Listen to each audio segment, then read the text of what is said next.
Welcome to the show. This is Wingman's Hangar, episode 48. We're only 2 shows away from our 1-year anniversary of 50 shows. That is amazing, and it's all thanks to you guys. We're pretty blown away by that, too.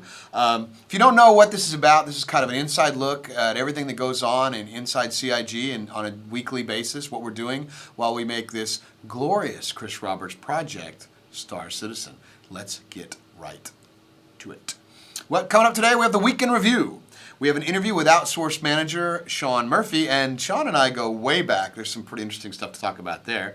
We have forum feedback coming up with your questions and videos.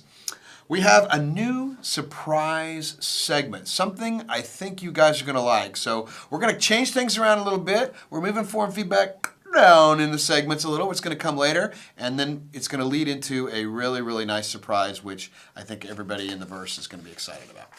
So what went on this week in review? Well, finally, the Austin office got signed. All the lease papers are signed, buttoned up. The lawyers got involved, took an extra 2 months to get it done, but that's what happens when you get lawyers out there. But they're important. They protect us, and we know that, and probably a lot of them are pledgers as well, so thanks to that. But it's signed, and we now have a move-in date. It's December 28th. We're going to be buttoning up the Austin office and getting all the stuff together, and Mike Jones, who you meet another time, is our IT manager. So he and I are probably going to have to work that week between Christmas and New Year's to get the new office up. So when the people from the Austin office come to work on January 2nd, they'll be in the brand new office. And of course, we'll show you what's going on along the way. So thanks to you guys. There was a stretch goal for it. We're getting out of, you see the hangar here, but we are really in a basement. And we're excited to be getting out there. It's going to be nice. It's going to let us expand a little bit. We're pretty short-staffed at the moment, all over. And it's really, really good. We're really excited about it, looking forward to it. And again, big thanks to you guys. More thanks for you. I mean, you guys, it's amazing. Live stream. We had an incredible live stream last week. We didn't have a Wingman's Hangar because we were doing the live stream. Chris running that out in the Santa Monica office, and he did an incredible job. I'm sure you guys have seen it. It's really, really good. If you haven't seen, some of the important parts are on our website and the Inside CIG pieces. You should check those out. So thanks to all of you for an incredible live stream. It was really, really fun. And we'll continue to do those from time to time. And that's up to Sandi. She'll let us know when she wants them, and we'll get them out to you. So that's how it works. Jump Point came out last week, and it came out on Friday. We were closed, but we still came out with a Jump Point. If you are a subscriber, you know how cool this is to get Jump Point magazine. What started out as a 6 to 8 page process is now 50 to 75, depending on what we put into it. And it's pretty cool. It's definitely worth being a subscriber for. And as I alluded to earlier, something's coming up later for the subscribers in today's episode as well. We have, it's time for Fan Focus.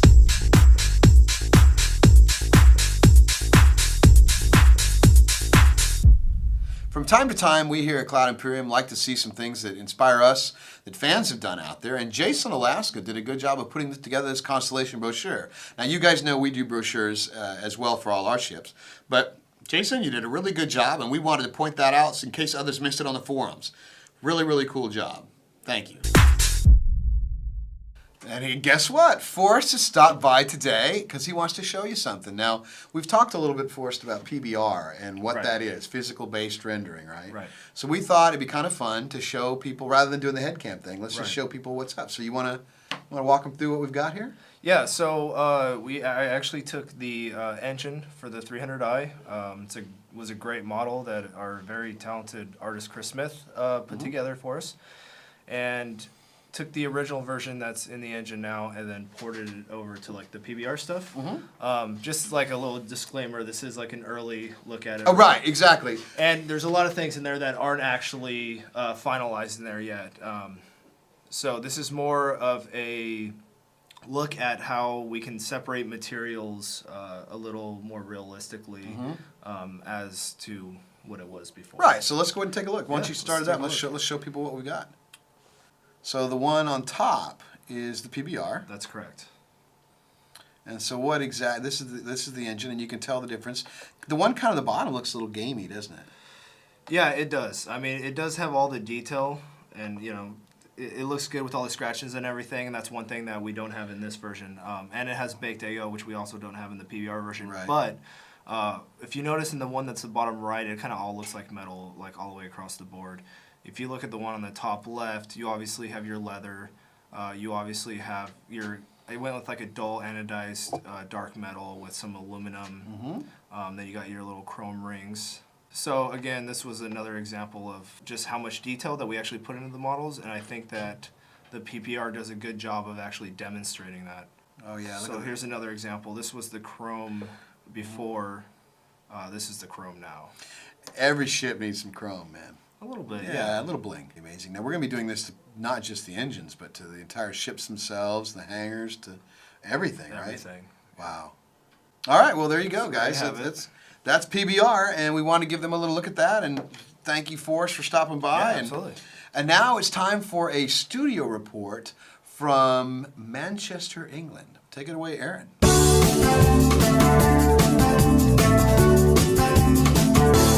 Hi, this is Aaron Roberts coming to you from Foundry 42. We're in our temporary space, but the great news is we are going to be going into our new space on Monday, which we're really excited about because we're getting kind of crowded here, and we've also had to have one or two guys working from home for a few weeks, and so now we're all getting together, which is just brilliant.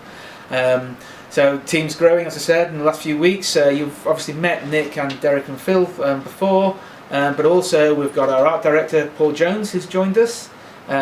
We have one of our lead programmers, David Gill, who's joined us. We have Andrew Lay, who's one of our concept artists, and also Bjorn Snestra, who's one of our artists who's joined us in the last few weeks. And we've really just got going on a bunch of design.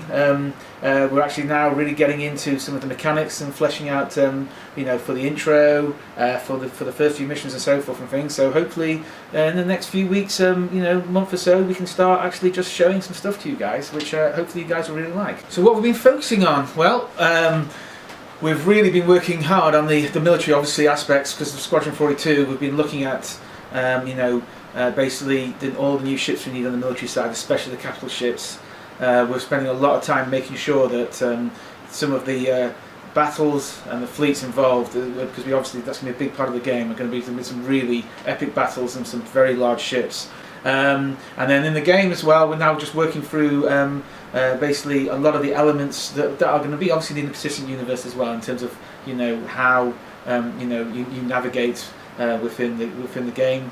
How you navigate through stuff like asteroid fields, how mining and so forth works in that sort of level and things like that, and how things are set up, and also spending a lot of time working on AI for the spaceflight combat, and in areas like that. And so that's kind of what we've been focusing on, and we have pretty big plans to bring a lot of this on quite soon, so we can start getting this tested, and also the work we do on Squadron 42 also will filter out to the persistent universe after that as well. Wow, Aaron, that's pretty cool, man. He's getting to move in a new studio, and so are we. And right next to me now is Sean Murphy. And by the way, before we get to Sean here, something special is coming up here after forum feedback, so make sure you stay tuned. I think they're going to like it. Hey, Sean, how you doing, man? Doing pretty good. Welcome. Now, you're pretty new. You've been here a couple weeks, right? I think 3 weeks today. 3 weeks today. And what is your role here at Cloud? I'm the Art Outsource Manager. There's a lot of art in this game. There is a whole lot of art, and there's going to be a lot more. Yeah, and we just kind of took a look at the PBR there with Yeah. Forrest, and there's going to be a lot more. And so you're tasked with going out there, finding other houses that can help us make this game, and a quality bar is pretty high with what we're working on. It's extremely high. Right. Some of the talent we're working with is pretty amazing. So, the people we're working with have to really live up to a pretty high standard.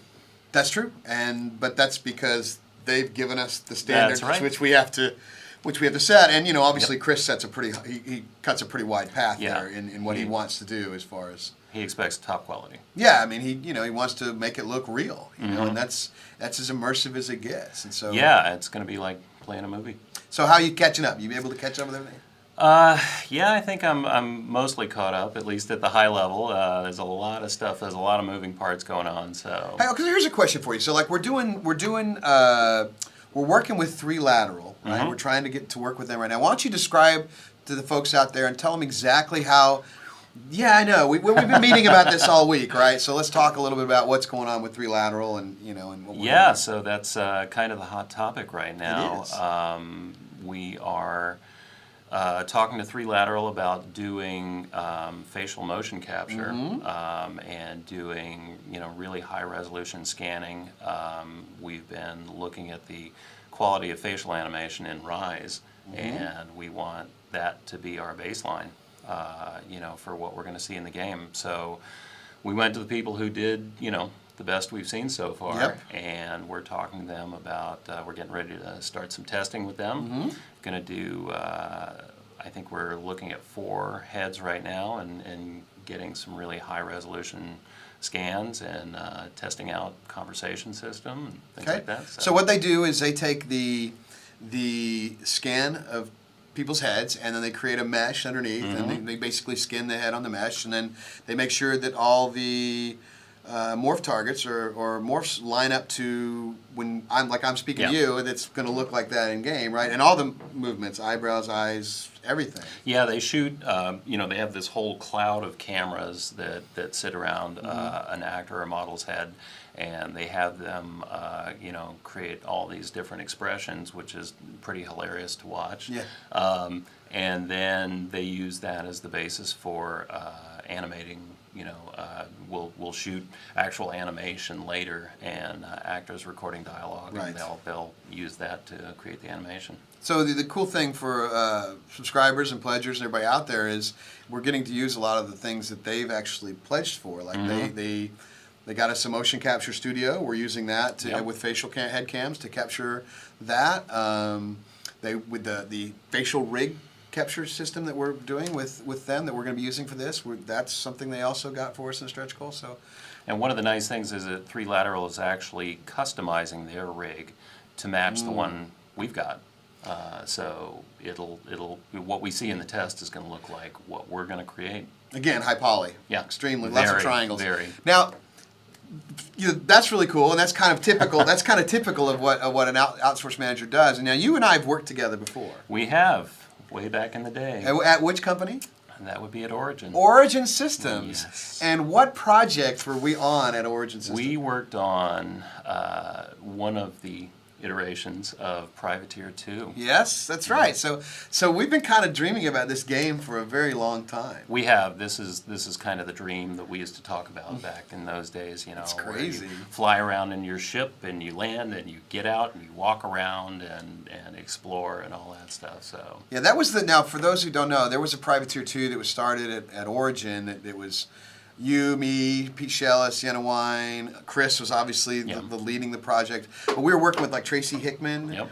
And that project got canceled when Chris left to go to start Digital Anvil, which I left with. And then I think you went to Prophecy after that, right? Did you work on Prophecy? I did. Yeah, okay. I designed the Midway. There you go. See, there you go.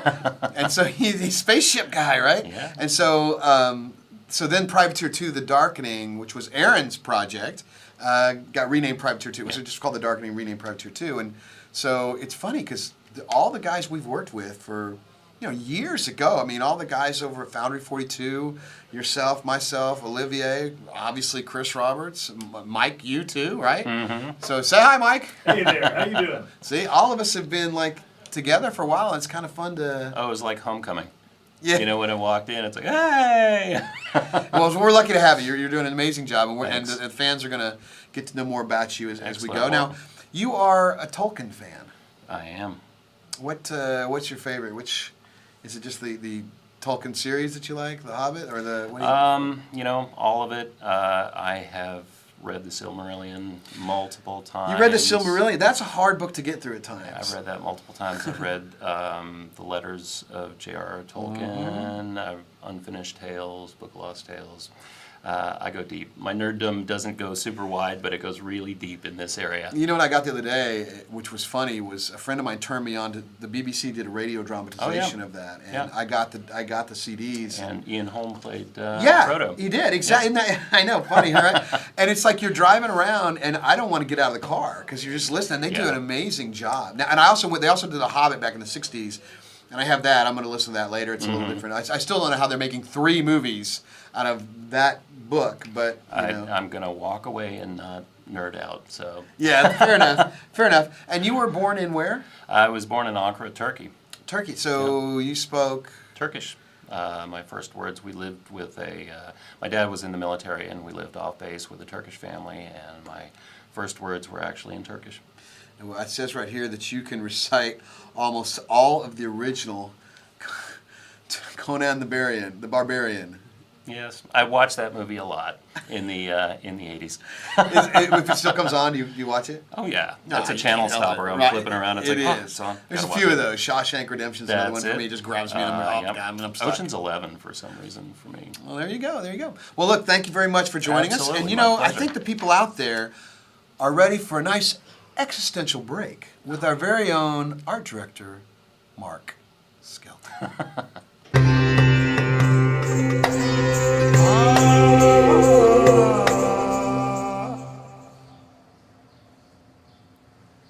So after eating, do amphibians have to wait an hour before getting out of the water?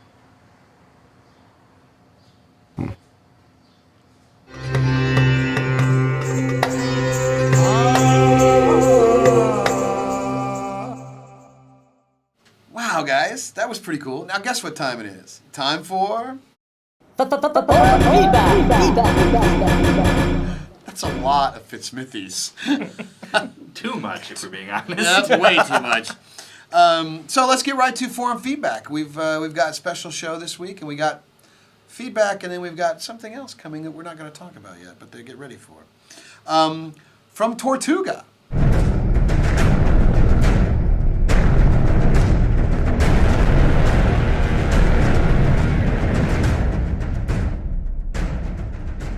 Cool. So, can you eject before your ship is destroyed? I think you better eject before your ship is Yeah. destroyed, because after it's going to be too late.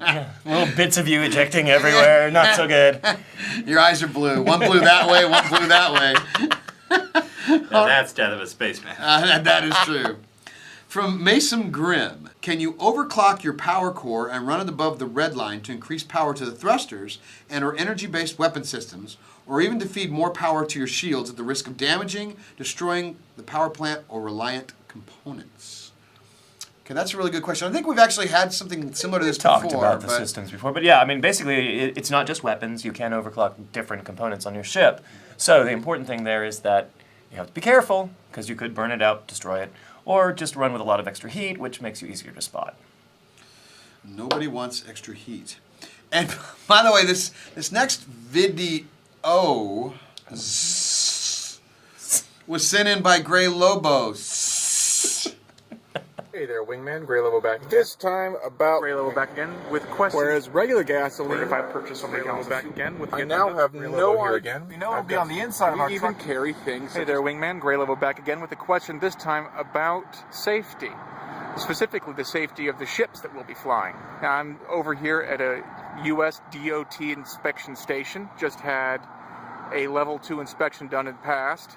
But that brought up the question in my mind, will there be inspections in the verse as well? So that was a lot of videos. That's a lot of trucking. That's all.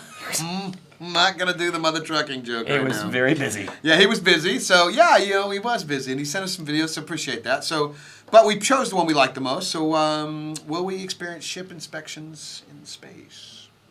What do you think? It's not a bad idea. I mean, it's not something we've really thought about too much, but I think it sounds cool. Yeah, I think, you know. what do you Checking think? for We're building contraband. those way stations for the jump points. There we go. Scan you on the way through. Make sure you're not carrying anything illegal. Well, the UAE is going to want to know if you are friend or foe. I think they're going to want a piece of the action, too. That's probably true. From Michael Slivern, he says, something I've been wondering, will we get some sort of livable area? I mean, the hangar is cozy and all, but is there a possibility of living somewhere like an apartment or in a house planet side? But you can't sleep in your gray cat buggy? You can't. You can if you're like small. I mean, it's something. But are we going to have housing in the game? Is there going to be housing? We are going to do something like that. We're going to do a hangar expansion system. Yeah, that's true. That's a good point. We are currently working on a hangar expansion system, and so you'll get a kind of a taste of that as we go through the next few months, where you'll have living quarters, and we'll be building out from the hangar on these things. While we have multiple teams, don't forget, in multiple locations. Some are working on dogfighting, which is Santa Monica's primary responsibility. We're working on the livable player universe here in Austin. So and then Aaron's obviously doing Squadron 42 and stuff over there. So we do a lot of that together, but we also we're all building the experience together. So yes is the answer to that question. From Irina. Hey guys, Nikki Batgirl D'Angelo here. As you can see, I have my hands full.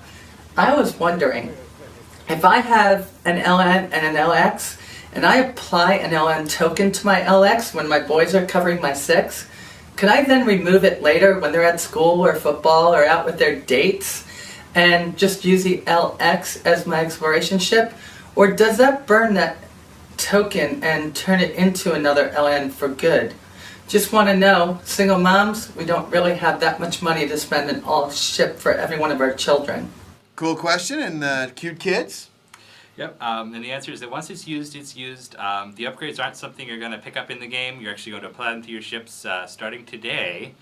On the website, you can go in and turn the ship in your package into whatever the upgrade you purchased was. We'll have details on the comm link this afternoon. There you go, man. That is topical. And another person also asked, it's 1 upgrade per ship. You cannot apply multiple upgrade packages to a single ship. That's right. It's not a good way to get cheap equipment. Yeah. Oh, yeah. They're always trying to game the game. Uh-huh. Well, you can't blame them. That's Yeah, a good that's trying. From Gabrielle Comsa. In the event of such damage, for instance failure of one engine on a dual-engine craft, or damage to the output nozzle of an engine, damage that would make the ship want to veer off course, will the ship's flight computer adjust the output of the maneuvering thrusters in such a way to keep the ship flying straight while the controls are at neutral? Or will it be the pilot's job to compensate for such disturbances and fight the controls to keep the ship flying in a straight line? I think that's Gabriel Agate. Yeah, it wouldn't be a show if I wasn't butchering somebody's name. Again, my apologies. Tradition. So, how's that going to work? If a thruster's destroyed, is it going to compensate with a computer? Is it going to be, you're going to have to do it with your joystick? What? I think it's going to try to compensate as much as it can, but there's a point of no return. At some point you just don't have enough thrusters left, so your ship starts going. That might be a good time to practice that ejection. That's right. Prior to blowing up. There you go, Gabriel.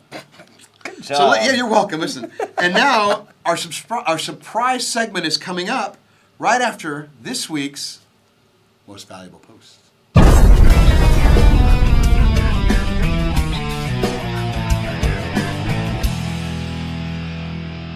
Hey everyone, welcome to MVP. I'm Ben Lesnick, and I'm here to tell you what the most valuable post this week at the RSI forums was.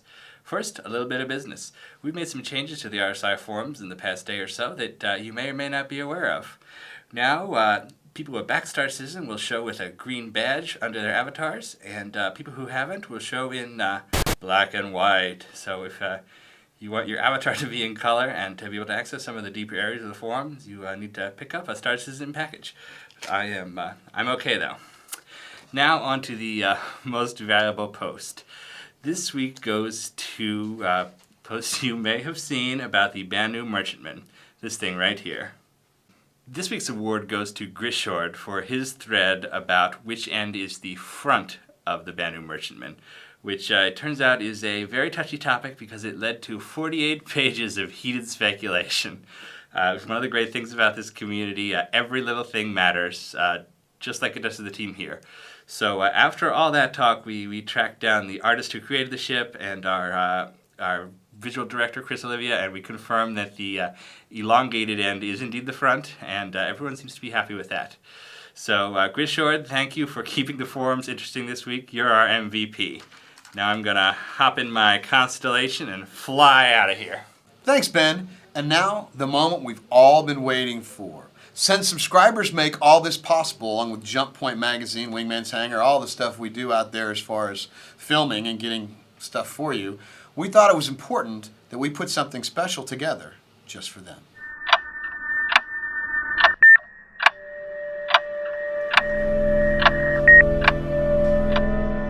Hello everyone, so this is the inaugural 10 for the Chairman segment that we're going to do in the Los Angeles show.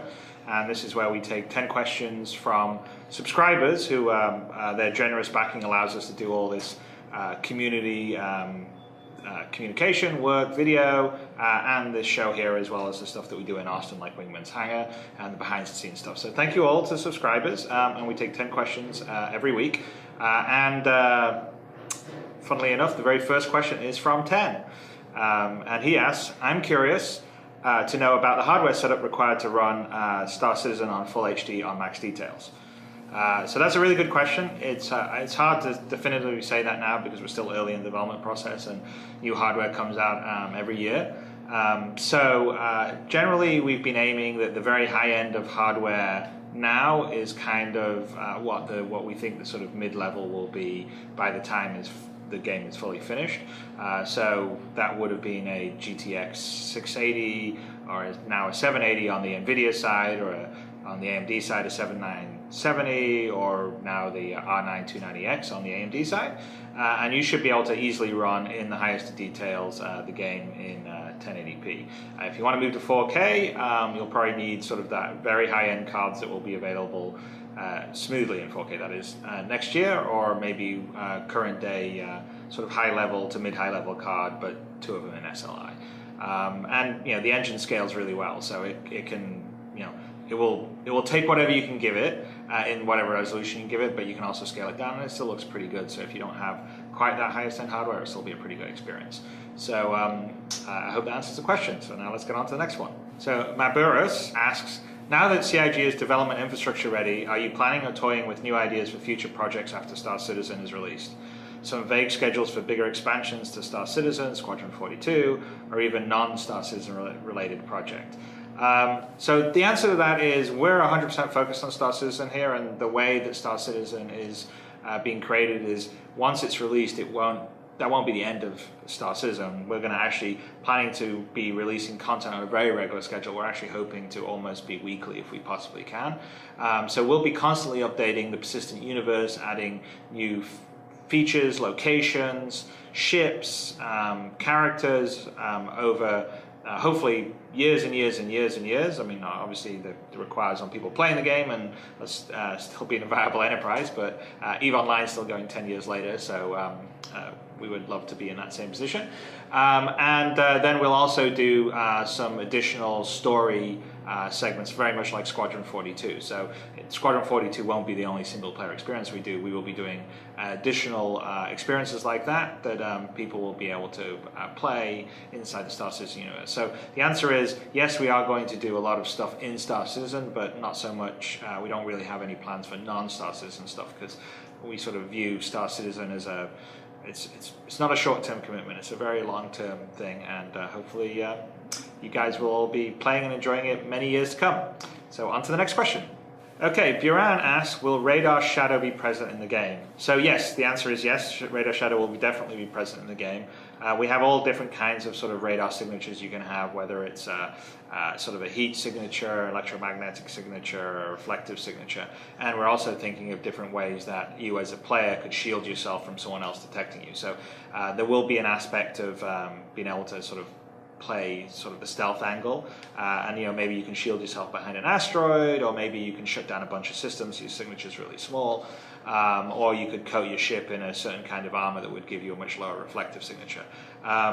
So we'll definitely have Radar Shadow be part of that, and we're hoping and think it's actually going to add a lot of fun to the gameplay and nuance, because there's just a lot of different options for people to take things in space, and that's kind of part of the thing that we're pretty excited about with what we're doing with Star Citizen.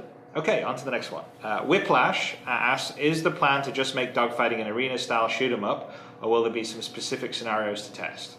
Okay, so the answer on that is in the very first iterations of dogfighting, there'll be mostly just an arena-style shoot-up, head-to-head, or flying against some AI, maybe 2 teams, red, blue would be sort of the standard teams, although we think we may switch that up to be a bit more fun than red versus blue. Then maybe later on we'll do some scenarios, but the idea of the dogfighting test isn't really to, deliver a fully fledged game like you would normally expect. This is really for us to sort of test the back-end infrastructure for multiplayer, the balancing of the ships, seeing if the flight model and everything's fun. So it will be an iterative process. So, you know, the early parts of any of the modules are obviously going to be a lot rougher than the final polished version is, but it's all in the effort of making the game as good as possible. So I guess bear with us on those. Okay, on to the next one. Herne asks, I'm interested to learn what Chris's personal preference is for his hands-on throttle and stick with Star Citizen. Does he prefer pitch and roll on the stick or pitch and yaw? So that's a pretty good question. Generally, in the past in Wing Commander, it's been sort of pretty much a pitch and yaw setup. But I'm playing around with the idea that we have G-forces on pilots in our sort of dogfighting part, and obviously in that case, just as a human being, you can take greater gravity in the vertical than you can, eyes out, eyes in, or in the lateral G section. So that's why one pilot will roll and then pitch if he wants to. I mean, he could do his rudder and do this, but he'll do that because he can actually do it quicker. So that would probably affect whether it would be pitch and yaw or pitch and roll. I mean, right now the default is pitch and yaw with a roll on the rudder pedals, but that may actually change to be more accurate to real playing, which will probably be pitch and roll on the joystick and then yaw on the rudder pedals. Okay, on to the next one. Ice asks, can you clarify the PvP slider? I see a lot of threads where people believe this affects the whole game, where I believe it to only affect the random encounters during the autopilot. Okay, so the PvP slider is an input to the game's matchmaking system to give it a hint of kind of like who it should be matching you with. So what happens is when you fly around in space, you have, you're in your worldview, your universe view, and the server up there is basically looking at where you are and is looking at everyone else and all their different machines and basically seeing where everyone else in the galaxy, and if it feels like, oh, there's someone close to you or there's an AI that's close to you, it basically would tell your local client, okay, this person's close to you and that person would be streamed into your instance, or that AI will be streamed into your instance. And so the PvP slider is essentially an extra variable for the matchmaking criteria. So the matchmaking criteria is on a whole bunch of things. So it's on things like ping, which is, obviously we don't want to be putting people together. There's a huge latency. It's on whether who's your friends, who's your enemies, who's your people of interest. It would have some level of skill rating in there, so we'll kind of sort of track if are you a new player or you're super experienced. And based on that, in most of the areas, because some areas there won't be any, it'll be whoever's there versus whether it's PvP or not. But if you basically said, hey, you know what, I would prefer to have more PvE than PvP, it would give a preference to the AI flying around rather than a real player. So if there's an AI pirate and there's a real player pirate, it would drop the AI pirate into your instance to fight if you were more towards PvE than PvP. You definitely would get other players stream into your space that wouldn't be hostile, say maybe a friend of yours or something, so you could definitely get a co-op kind of feeling. That's going to be an ongoing process, but the whole idea with it is you should be able to fly around the game, and if you wanted that more sort of privateer freelancer experience, that's kind of what will happen to you. It'll just be mostly you'll see AI, and then if there's other players, they'll be probably friendly players, or if you're in like certain areas of space where there's no holds barred, then it definitely could be a unfriendly player, but you'll sort of know that, okay, well, those are the dangerous areas, so if you're a new player and you don't really want to be dealing with tough other players, then you probably should avoid those. And I would like to say one other thing is you definitely can have NPCs that are tougher than any player could ever be, since it's a computer that runs it knows exactly where you are, and it can calculate the correct firing solution much better than a player could ever do. So I think it is a bit of a misnomer to think that NPCs aren't necessarily as tough as real players. In some cases, NPCs could be tougher than real players, but essentially the slider just sort of allows you to affect the kind of people that would stream into your space as you're traveling across the galaxy. And hopefully that'll mean that if you sort of want to play the more privateer style game and just by yourself, you can have that experience. You want to play with your friends and sort of co-op against other AI, that can happen. But also if you want to mix it up with other players, that will also happen too. And we'll have some other stuff. I mean, I know that there's always a question where people are always worried, well, what if that's an exploit and can you change it dynamically? And we're not going to let you change that dynamically while you're flying around. So it's kind of a setting that you have as you fly around. And like I said, there are some areas that are no holds barred, and those areas will also have some really cool stuff in. So I'm hoping at some point, like, you get brave enough and you get good enough, you would go to these areas to, you know, I don't know, get this one particular kind of weapon that you can't get elsewhere, or salvage an alien wreck. But you have to take some risks to get there. So it's a sort of risk-reward basis. So I hope that answered the question on the PvP slider. Okay, on to the next one. So Roberto Elena asks, are you willing to redesign cockpits, size of displays, fonts, field of view, etc., once the final specs of the Oculus Rift consumer version are known, if you think that is needed to be playable and enjoyable with the Oculus Rift? I would say that if the Oculus Rift works correctly, we shouldn't have to do that, and we would not be redesigning ships or cockpits or anything for one peripheral that we're going to work with, even if it's a peripheral that everyone's excited about, and, you know, we're excited about it. I have a Rift sitting right on my desk right now. I will say that you know, we're pretty in sync with the Oculus folks.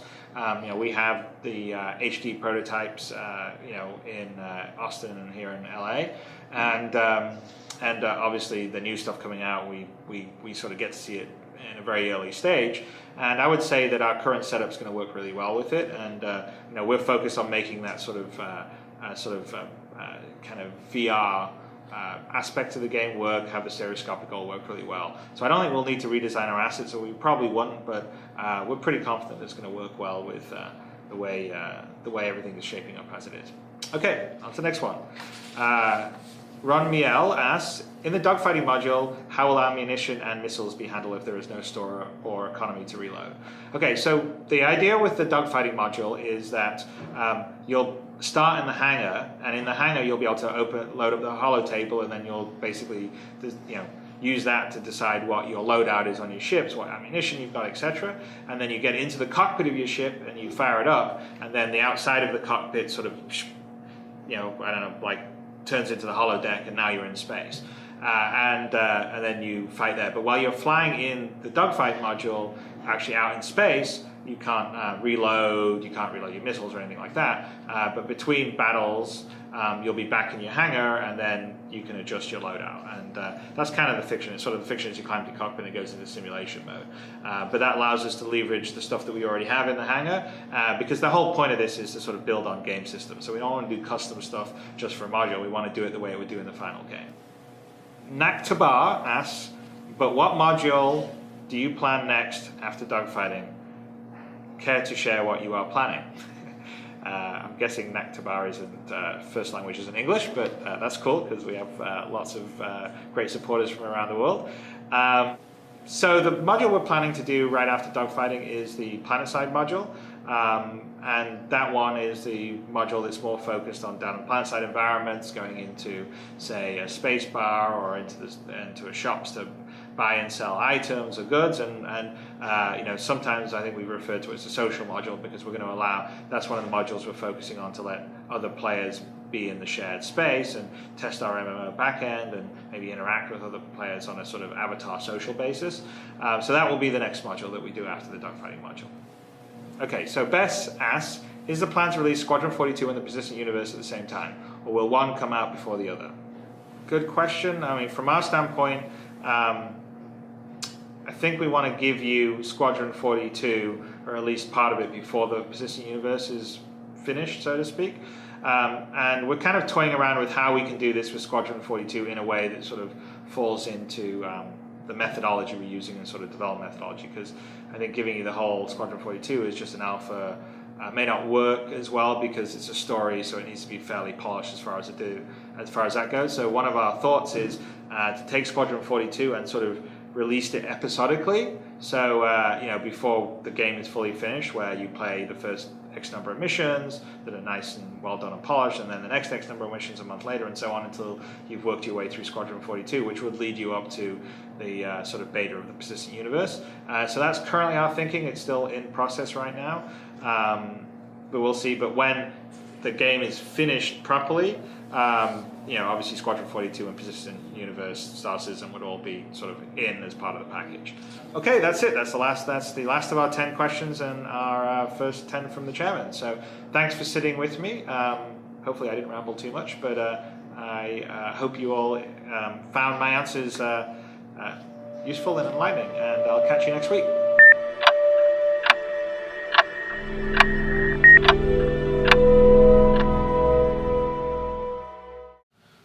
go. The subscribers got their questions answered directly from the man himself. And if you want your questions answered from Chris, got to be a subscriber. So thanks a lot for that. 10 for the chairman. Look for that more often. Love it, love it, love it. Want to thank you, Chris, for doing that. Want to thank subscribers and pledgers again for doing this. It's a lot of thanks for subscribers, but I think you guys have actually earned it. And coming up this week, Hangar update. What? Say what? Yeah, it's coming. We're testing it right now. We want to get it ready, get something going. We got 2 of them we're planning to put out before Christmas holidays. I don't want to give too much away because it's more fun to be surprised. So that's coming out. Office moving and planning working. We're working with, as I said, Mike Jones, the IT director. We're going over there and checking the wiring and make sure we get everything else going correctly. We're going to have a gigabit line there, which is really exciting for those of you out there. It's amazing. We need that level of speed with distributed development that we have in Montreal, Santa Monica, Austin, Manchester, and per force servers at all locations. We need them, exchanging information, and sometimes some of the files are rather large. So the more bandwidth we have, the better off and more efficient we get. Sandi's in town today. She's doing some interviews, which I don't want to give too much away, but it's always good to see her. She's got some really cool stuff going on. And we want you to subscribe to our YouTube channel so you find out exactly what's going on, when it's going on. You get a little alert. Apparently I can't speak English, but if I could, I would tell you get a little alert, and you'll know the first one. You'll be one of the first ones to know when things happen, and I'll try to quit stumbling along here. Submit your questions in the RSI forum. That's where we get the forum feedback questions in the general chat. If you're a subscriber and you want your questions answered by the man, you need to submit them in the subscriber area. That's where those are going to be, and we'll draw from there in that pool every time we do that. And please check out Wingman's Hangover 15 minutes after the show. It's kind of join us in chat roll. We'll have a little fun. We'll talk directly, maybe take a Skype call here or there, but we'll just chat and see what's going on. It's kind of a little more informal, which, yeah, hard to believe. I know, but it's a little more informal than this, and, it's more personal. We just get together and hang out, and that's always a fun thing to do. And remember, if you want your stuff featured on Wingman's Hangar, send it in. We just might use it. 2 episodes to go until we hit the 1-year anniversary. See you in the verse.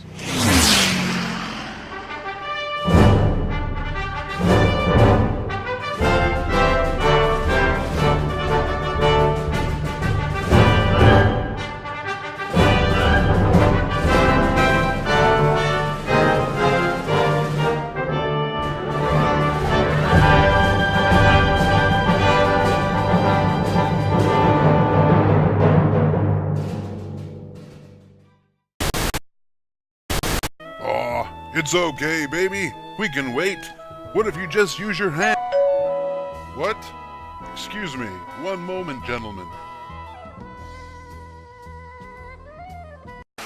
Dum dum da da da dum dum da da da dum dum da da da dum dum dum da da da dum.